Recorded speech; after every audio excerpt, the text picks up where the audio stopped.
Da ich euch in den letzten Pagonia News so ein kleines bisschen hungrig zurücklassen musste, vertiefen wir das Thema heute noch einmal und steigen ins Thema Stoff, hergestellt in der Weberei ein.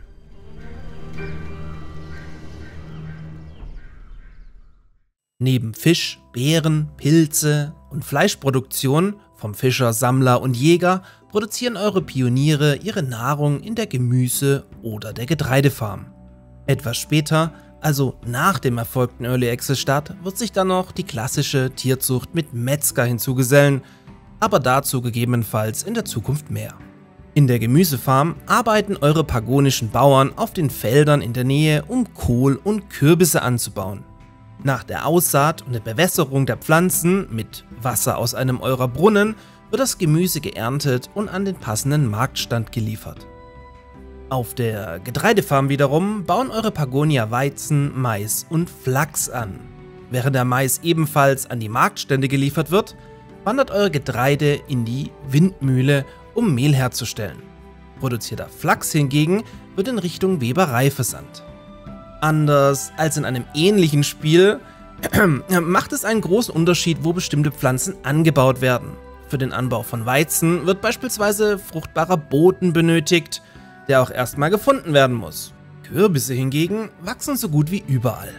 Mittlerweile ist euer Flachs an der Weberei angekommen, wo es zu Stoffen, Seile und Gewänder weiterverarbeitet wird.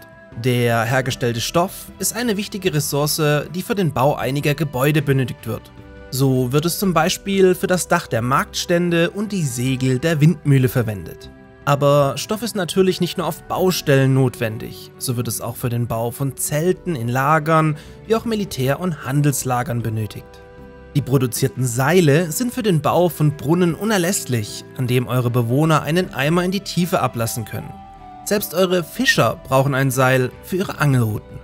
Bleiben die Gewänder, die für die Ausrüstung der sogenannten begabten und geheimnisvollen Pagonia benötigt werden, die wir aber erst in einer zukünftigen Folge Pagonia News behandeln werden.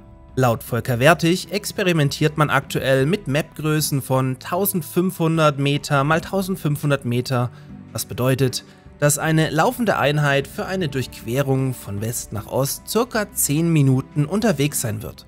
Wir müssen allerdings noch etwas länger wandern, bis dann Pioneers of Pagonia zum Ende des Jahres endlich in den Early Access startet.